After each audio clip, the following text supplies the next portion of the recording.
Hello guys, this is CodeNCode and this is seventh lecture of number theory updated series. In this lecture, we are going to learn one of the application of Sieve algorithm, which is calculating SPF, that is smallest prime factor, right? Using Sieve. Once we have smallest prime factor, you can apply prime factorization in log n time, right? So let's go ahead and learn it, right? So let's get started. No, prime factorization. So normally the way we do prime factorization, it takes square root of n time, right?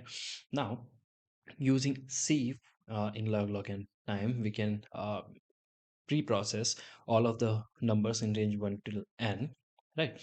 So once we can pre-process and then find out their SPF, the smallest prime factor for each number in range 1 till n. Smallest prime factor, as the name suggests, is the smallest prime factor of each number.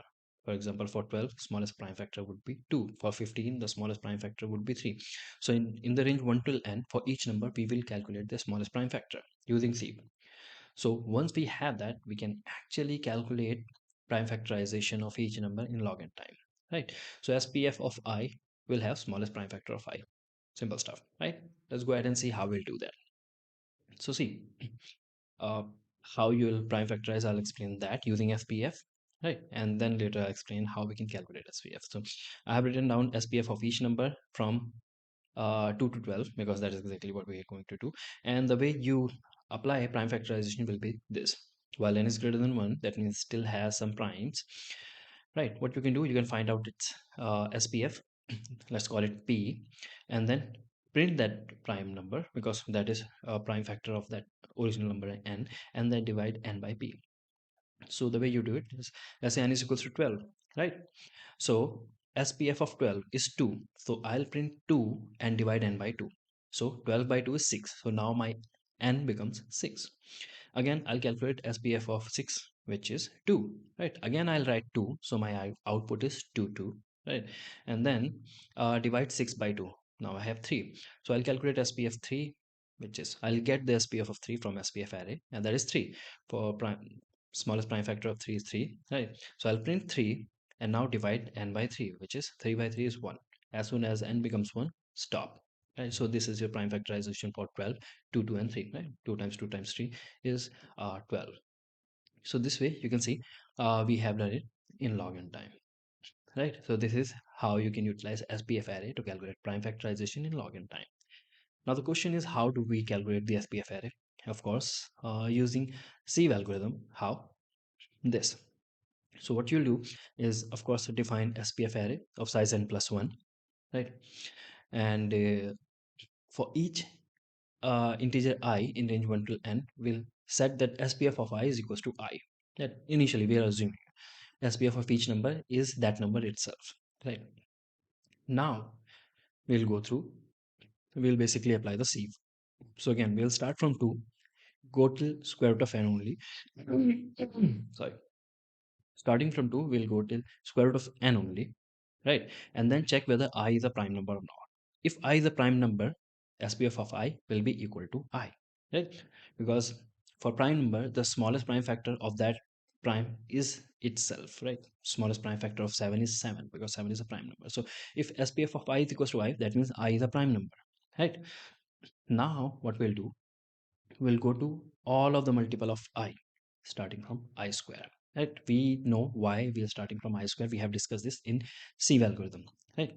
We'll start from I square because this is the first number j will be able to divide, right? Because all of the other number, all of the other multiple of I, 2 of I, 3 times of I, 4 times of I, 5 times of I, are already crossed out by other prime, other smaller prime than I. We have already discussed this in Sieve algorithm, right? So that's why we will start from I square, we'll go till n, and we are going through all of the multiple of I, so j will increment by I, right? So if SPF of j is equals to j, that means for all of the multiple of I, which is j, if their prime factor has not been touched, first of all of the multiple of I are not prime number, first thing, they are composite number. Second, if they have not been touched, that means they have not been crossed out by other prime factors, right? If that is the case, then we'll update their prime factor SPF to be equal to I. Why we are doing this? For example, let's say I'm processing for 5, and one of the multiple of 5 is 30, right? I'll start from 25. 5 is a prime number. I'm going to all of its multiple, right? So 25, 30, 35. I'm starting from 25 because I square. So I'm at 25, then I'm at 30. When I'm at 30, SPF of 30 won't be equal to 30. Why? Because it already has been crossed out by 2. When we were processing 2, 30 has already been crossed out by that. And that's why SPF of 30 won't be equal to 30 when we are processing 5. Right? And that's why this condition is important. So when we are processing certain prime number, we are going to all of its multiple. We must check whether this has already been crossed out or not. If it already has been crossed out, in this case, crossed out means SPF of j will be updated by I. So SPF of j won't be equal to j. Yet crossed out means that in this scenario, because crossed out means SPF of j is equals to I. So if the number has been crossed out, it won't be equal to j. If the number has not been crossed out, it will be equal to j, right? So if the number has not been touched by any other prime, so the current prime is the smallest prime factor, and that's why you will update it. So that's why when you are going to all of its multiple, you will check whether SPF of j is equals to j or not. If that is the case, two things are clear. First, this has not been crossed out by any prime factors smaller than I, right? And it is a composite number. That means I is its SPF. So you will update it. SPF of j is equals to I. As simple as that. And finally return it, right? So this way you can calculate SPF of each number in range 1 till n, right? So let's go ahead and look at the code, and let's try to prime factorize some of the numbers. All right.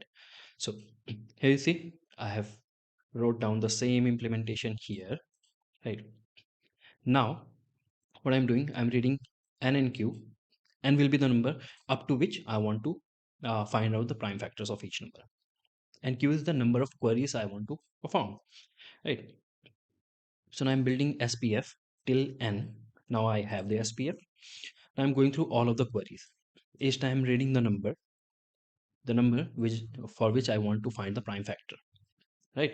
And as we discussed in the slide, what I'm going to do, I'm going to prime factorize that number, right? So if we run this code, so see, I want to find out prime factors till 20 only, from 1 till 20, and I have 5 queries.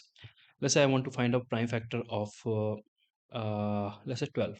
Prime factor of 12 is 2 to 3, right? Let's say I want to find out prime factor of uh, 20 itself, 2 to 5. 18, 2 to 233, because 3 times 3 is 9. 9 times 2 is 18, right? uh, let's say 19 will be 19, because 19 is a prime number itself. So prime factorization of 19 will be 19 only. Same goes for 17, right? So see, using SPF we are able to find out the prime factorization, right here. So yeah, this is it, how you implement how you basically utilize Sieve algorithm to first find the SPF, and second, using the same SPF, you can prime factorize those number in log n time. If you have any doubt, right, regarding the implementation of SPF using Sieve, or regarding how we are calculating the prime factorization, if you have any doubt, do let me know in the comment section.